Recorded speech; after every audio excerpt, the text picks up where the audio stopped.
création de la fondation, en fait, est une très très longue histoire entre Farid et moi.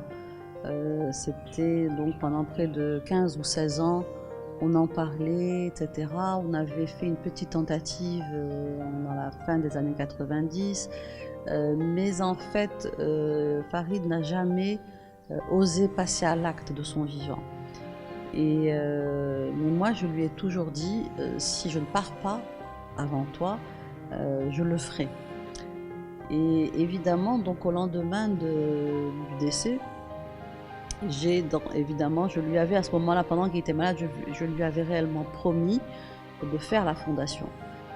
Ensuite, après le décès, je ne savais pas si j'ai annoncé donc la fondation. Elle a été annoncée donc en 2015 et elle a été créée en 2016. Et je me suis tout de suite aperçue de l'importance de la visibilité des œuvres. Et j'ai donc décidé de créer aussi le musée. Et donc ils ont été inaugurés en même temps, donc en février 2016.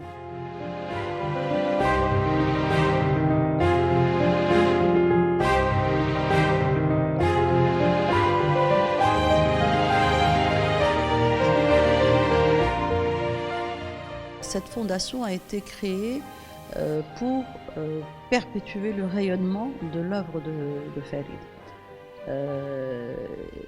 Et puis mieux faire connaître cette œuvre qui interroge beaucoup, parce que beaucoup de gens sont fascinés par cette œuvre sans vraiment la comprendre. Et donc c'était une des raisons aussi donc, de la visibilité, c'est donner petit à petit une accessibilité intellectuelle plus importante à cette œuvre. Donc une politique de la Fondation, c'est de systématiquement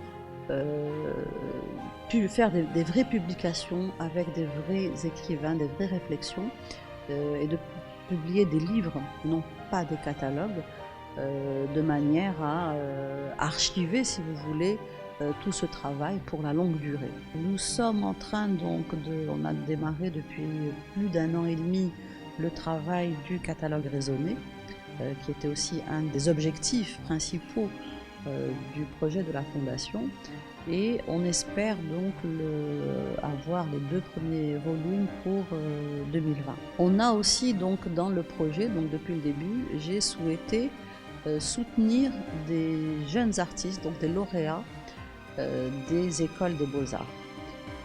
Cette année, donc, c'est une jeune lauréate de l'école des beaux-arts, donc de Tétouan, qui a eu le prix. Et ce qu'il faut savoir, c'est que ce candidat est choisi quand même parmi 10 autres candidats, et que ce sont vraiment des professionnels qui choisissent, c'est-à-dire que c'est Brahim Alaoui, bien sûr, qui fait partie du comité scientifique, mais aussi Jean-Hubert Martin, qui fait partie du comité scientifique et qui est également membre de la Fondation, et moi-même. Il y a un autre volet qui me tient à cœur et que j'espère pouvoir réaliser si je trouve évidemment du sponsoring, et pourtant c'est vraiment pas énorme, c'est d'accorder des bourses de recherche, soit à des journalistes qui veulent se spécialiser dans l'art, soit à des critiques d'art, soit à des écrivains mais qui écrivent sur l'art. Et pour cela, donc, j'ai 2 pavillons dans la Fondation, donc, où ces chercheurs pourraient résider, et ils ont accès non seulement donc, à la bibliothèque privée de Farid, qui est extrêmement bien fournie en termes de livres d'art, mais aussi aux documents. C'est des bourses qui ne sont vraiment pas très fortes, parce que voilà, c'est des étudiants, ce serait 2000 dirhams par mois. C'est en même temps des recherches qui seraient totalement encadrées par le comité scientifique de la Fondation et le professeur, donc encadreur du chercheur. S'assurer que, évidemment, qu'un travail va être fait au bout d'1 an, 2 ans ou 3 ans, tout dépendra du chercheur.